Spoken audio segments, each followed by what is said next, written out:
Hello, welcome back to the continuing episodes of the Ice Talks, where we implement change every day.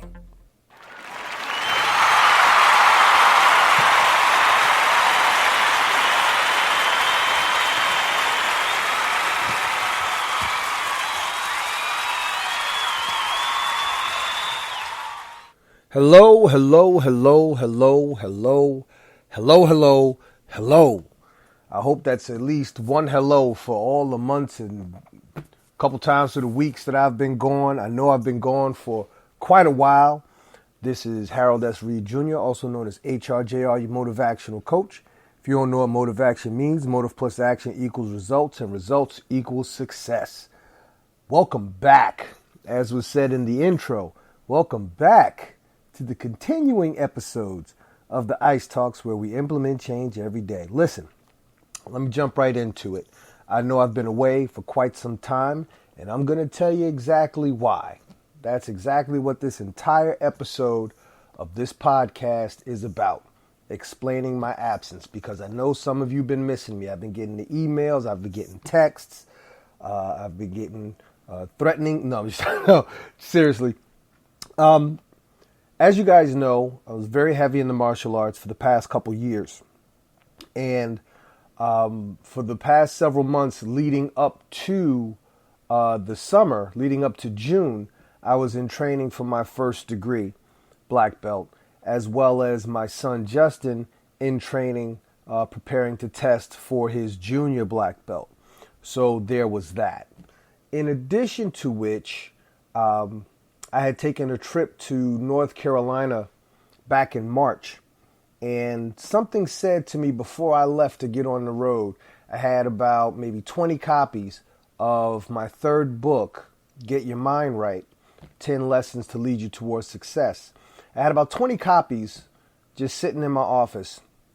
And something told me, take them with you. You might be able to sell them when you get down there. Because I was going to a convention with my brothers of Groove Fi Groove Social Fellowship Incorporated and my sisters of Swing Fi Swing Social Fellowship Incorporated. So I took my books down there and I sold every copy. Not only did I sell every copy, I had people pre-ordering copies for when I got back home. So that really lit a fire under me, in the sense that I was thinking, okay, well, I could bring a whole lot more copies when I come next year. And then another voice inside my head, I got a lot of voices inside my head. Another voice said, damn, Nat, you need to get cracking on that next book. So I actually took time away from doing the podcast in order to write what will be my upcoming book, soon to be released, probably be this fall. And it's a homage to Find a Way to Make a Way. It's Find a Way to Make a Way, The Difference of a Decade, celebrating the 10-year release from the time the second edition of Find a Way to Make a Way came out. The reason why I'm celebrating the second edition is because it was after that book that people really began to take me seriously as a speaker, as a writer, and eventually as a life coach. So the first edition was good. The first edition made people notice me, but the second edition made people really, really pay attention and be like, oh, this guy's serious about this, So I put that book together, and I'm getting ready to release that within the next month or so. All right. What else? Also, I was teaching more, and funny thing happened. Something else that happened, staying with the books for a second, maybe a year or two ago, maybe about 2 years ago, the publishing company that issued the second edition of Find a Way to Make a Way folded. For whatever reason, the company folded. I still retain all rights to my property, to my book. So the problem I have is, if I still want to sell that book, which I still can, the lessons are still like classic, timeless. So if I wanted to sell that book, continue to sell that book, I had to reissue it. So there's going to be a third edition. So I should be receiving the proof from that. So I had to edit that book, re-edit it, make it, take out and make some changes. Spoiler alert. If you have a copy of the second edition, there's some mentioning of Donald Trump in that book. Because when I wrote that book back in 2006, 2007, I didn't know about Donald Trump what I know now about Donald Trump. And to put it mildly, I am not a supporter of Donald Trump in any way, shape, or form. So when editing this upcoming third edition of Find a Way to Make a Way, I had to remove all mentionings, well, almost all mentionings of Donald Trump. I think the only mentioning of him is because he co-wrote a book, supposedly, with Robert Kiyosaki. And I'm not going to say anything bad about Mr. Kiyosaki because I wouldn't be on this journey that I'm on now if it weren't for him and his book, Rich Dad, Poor Dad. So out of respect for Mr. Kiyosaki and the fact that he co-wrote this book, or at least Trump got credit for co-writing the book, I left that one mention there with a note, with an author's note to the reader that you'll see if you get the book when it comes out, that I didn't know about him then what I know about him now. So I made some editorial changes, if you will. So I was doing all of that, and trust me when I tell you, I've been missing you. I have been missing you. Okay. But I had to make sure that certain things had to be in the right place in order for me to go back to giving you the content that I know and believe you deserve. So you need to have my full and undivided attention, and my attention and my energies were elsewhere. So what brought me back to the podcast? I'm glad you asked. I started this talking about the martial arts, and I had to make a very, very hard decision. I will not be continuing to train and teach at the dojo wherein which I earned my black belt.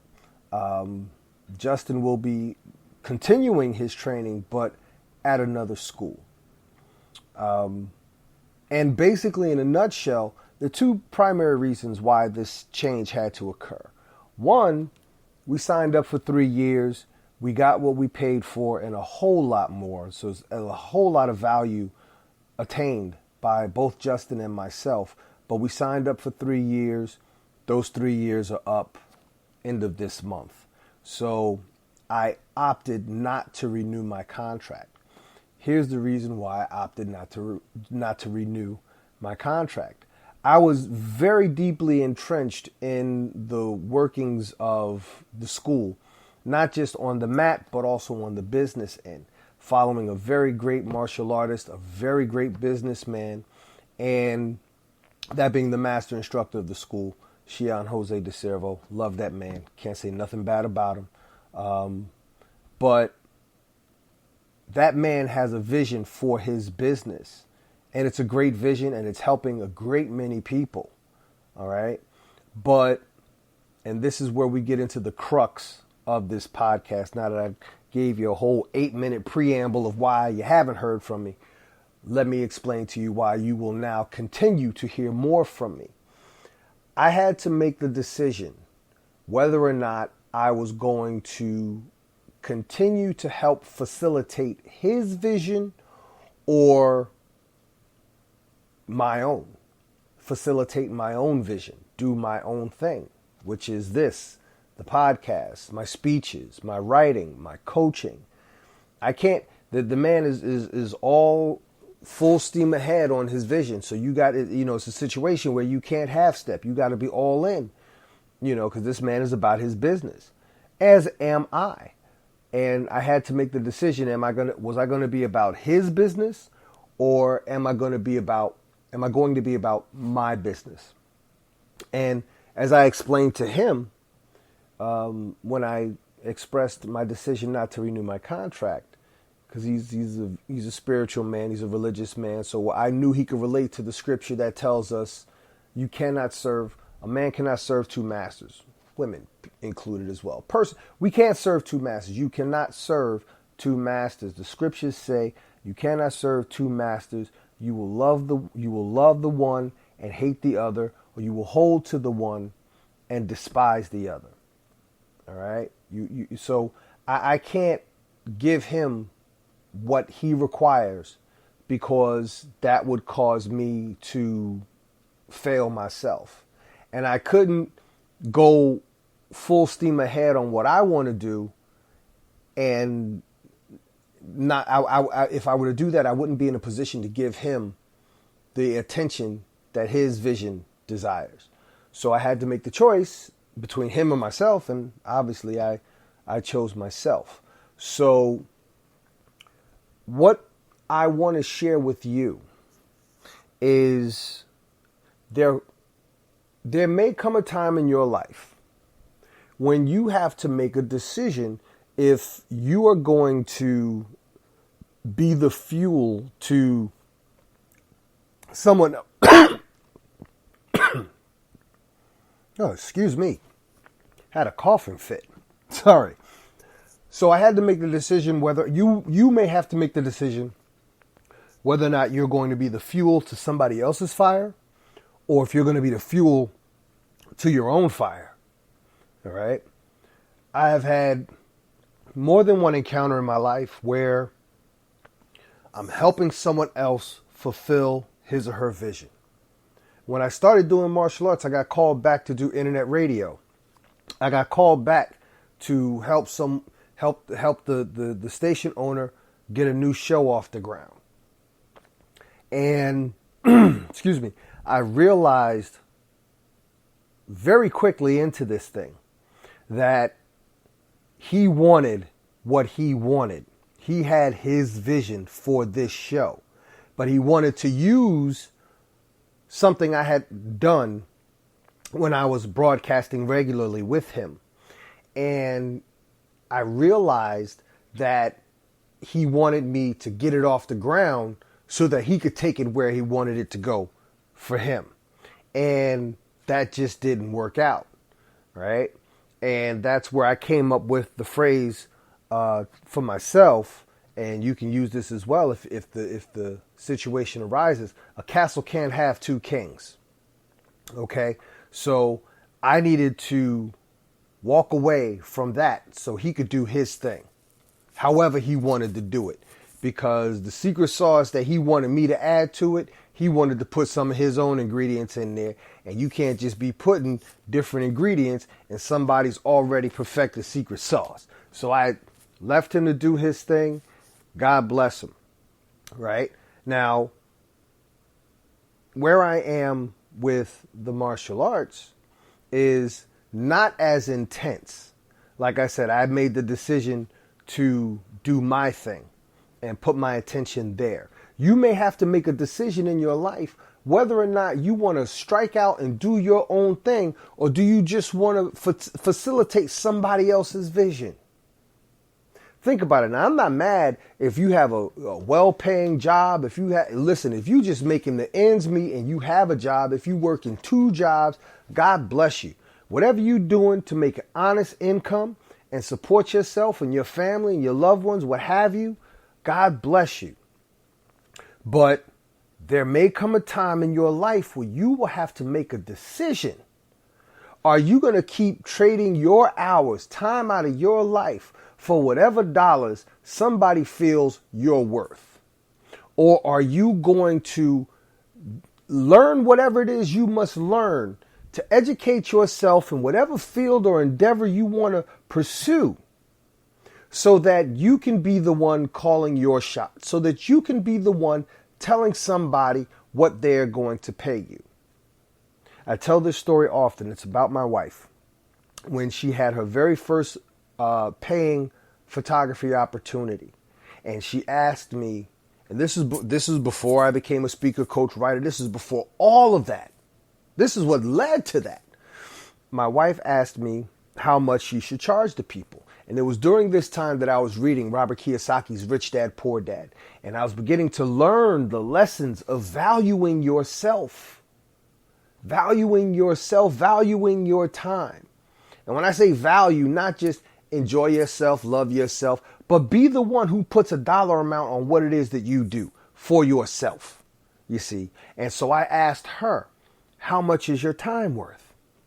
And she didn't understand the question. Most people won't understand that question. The reason why most people won't understand that question is because we're practically programmed to go to school, get a good education so we can go get a job. So you go to school, beautiful. You get a good education, hopefully, beautiful. Then you take yourself into the workforce where you sit across from somebody behind the desk asking them for a job wherein which they will tell you how much they're going to pay you. In other words, they are telling you what you are worth to them. So if you get a job where you're making $15 an hour, or you get a job where you're making $20 an hour, or you get a job where you're making $20,000 a year, or $40,000 a year, or even $100,000 a year, if you're applying for that job, excuse me, basically that person is telling you what you are worth to them. You see? But there's a way that you can go out into this world and you can sit across from somebody's desk and you can tell them how much they are going to pay you. That is not an easy task. I can assure you that is not an easy task. But difficult has never equaled impossible. And all you have to do is have a passion for what it is that you do. Have a passion for what it is that you do.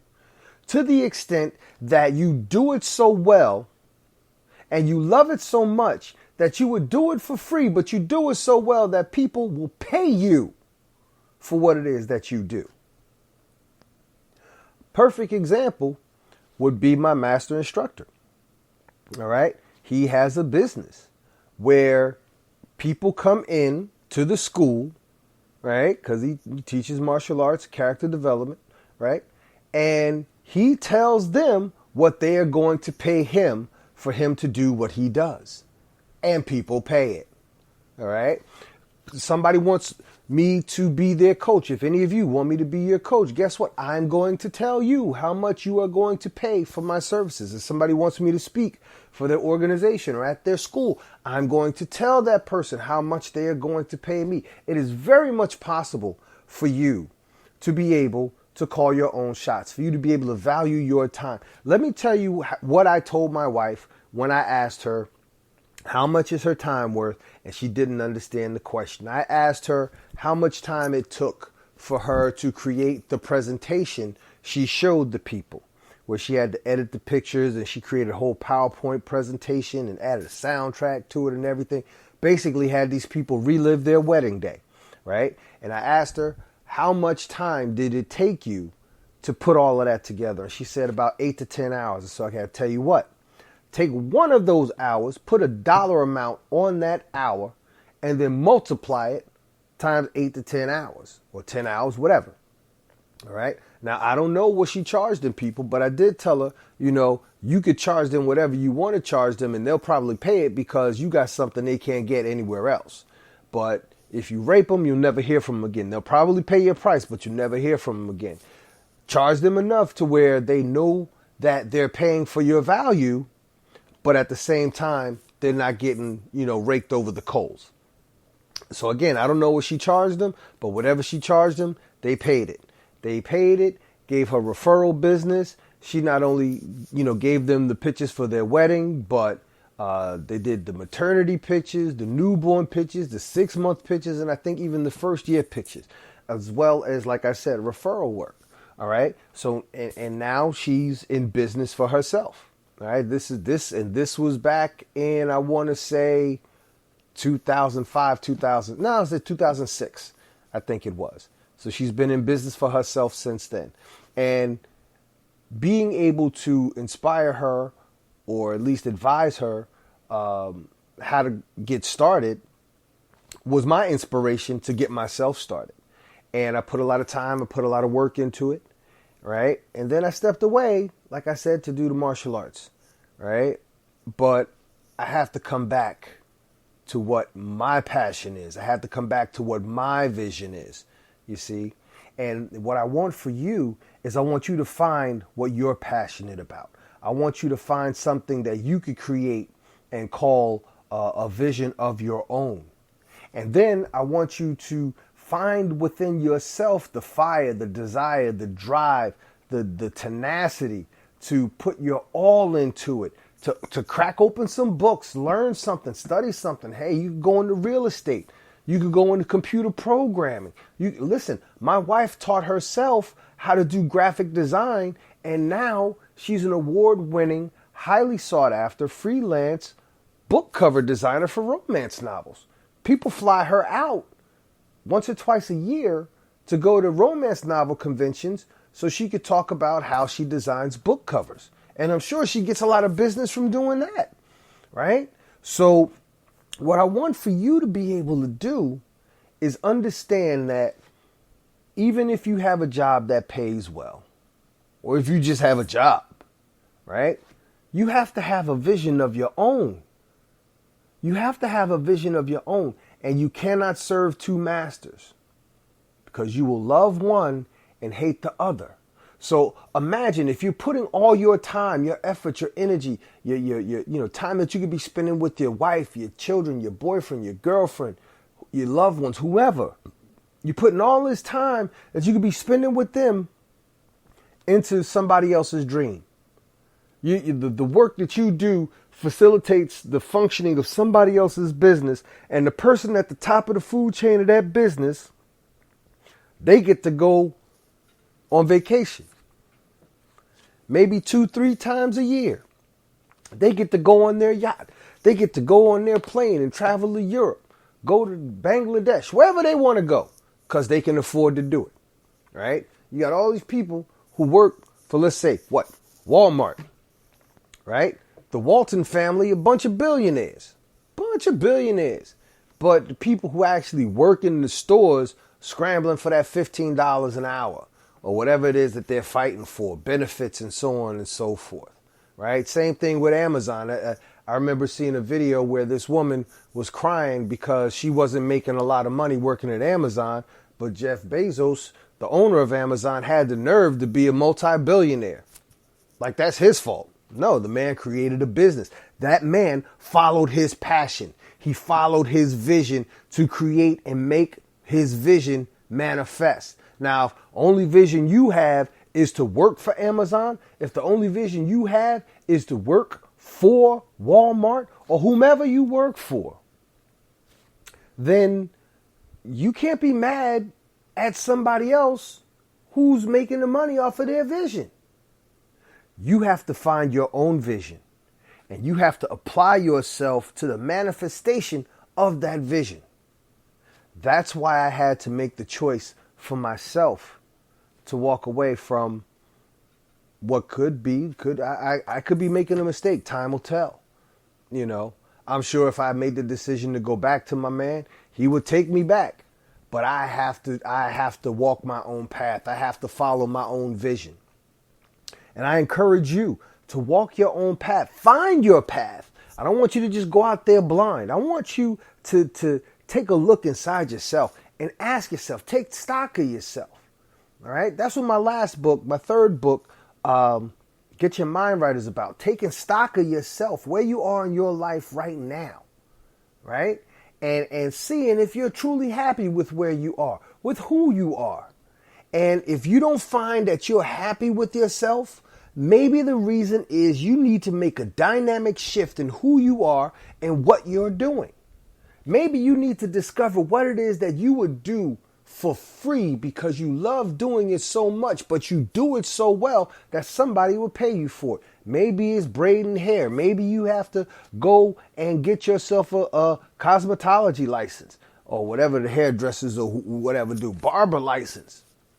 Right? Maybe you're interested in computers. Learn video game design. These people are making billions of dollars doing video game design. Hell, there are people making millions of dollars. This surprised me. I learned this a couple years ago. Couldn't believe it. I had to look it up and research it for myself. There are people who have become millionaires just making YouTube videos. The silliest kind of YouTube videos. There are people who are making hundreds of thousands, if not millions of dollars, doing comedy videos. People are getting famous off of doing comedy videos. People are getting music careers off of comedy videos. There are people who started doing comedy videos who are doing serious films. There's a young brother by the name of Spoken Reasons. Okay. And I remember watching his videos for years on YouTube. Excuse me. And he wound up getting a movie deal where he was in, what was the name of the movie? The Heat, with Sandra Bullock and Melissa McCarthy. Come on, man. Dude got discovered doing YouTube videos, and he's with, I think, didn't Sandra Bullock win an Academy Award for The Blind Side? So bottom line is, that's where, I don't know what he's doing now. I haven't seen any videos, but then again, I've been focused on my vision, right? I remember one sister I used to watch, and she was doing comedy videos and whatnot, and she was able to use that she worked out a deal with Ford Fusion. They gave her a car I don't know if it was like a temporary situation, but she, listen, there is a lot of stuff. There's a lot of opportunity out there. All right. I'm telling you, there's an abundance of opportunity out there. All you have to do is discover what your vision is, and then apply yourself to learning how to go about doing it. You do not have to reinvent the wheel. You do not have to reinvent the wheel, but you can figure out a way to make it run smoother. All right. The car is still a car, but there is a hell of a lot of difference between the Ford Model T and the Ford Mustang of today. Right. All you have to do. But again, that was Henry Ford following Henry Ford's vision. And Henry Ford was not an educated man. I urge you to read Think and Grow Rich by Napoleon Hill. In that book, he tells a very compelling story about Henry Ford, because Henry Ford, for that era in which he began Ford Motor Company, all right, he had amassed so much wealth and so much success building that motor company, not being a very educated man, that there were people that actually accused him of being a crook. And he said, basically, I'm not a very well-educated man. However, and I'm paraphrasing, however, I have on my desk a box with 10 buttons on it, I believe he said. And whatever I need, I push a button, and the man in that field will come to my office and tell me what I need to do. Come on. And this was in like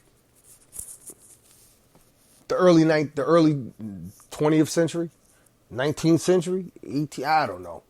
I'm not going to Google Henry Ford, but I tell you what, I urge you to read that book, Think and Grow Rich. All right. Ford Motor Company exists today because of that man's vision. Facebook exists today because of a man's vision. Listen, whomever you look up to, they exist today. You look up to them because they follow the vision. So what is stopping you from finding, developing, cultivating, creating, and bringing to life your vision? What can you make manifest?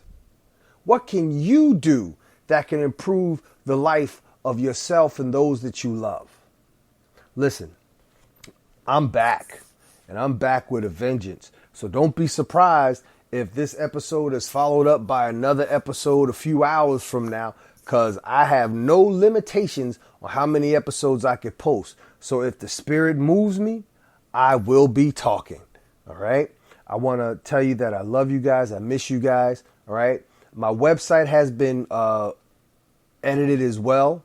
All right. It is now www.couldnt.com. You can email me at hrjr@couldnt.com. You can follow me on Facebook, facebook.com/hrjr-enterprises. All right. Listen, this ride is far from over. This ride is far from over. So what I want you to do is I want you to buckle up, tell your friends about me, share the links to this podcast, and just follow me, because I'm trying to tell you, we're going to do some miraculous, wonderful things together. And I want to be able to make sure that you are ready for this ride. You guys take care, and I'll be in touch with you soon.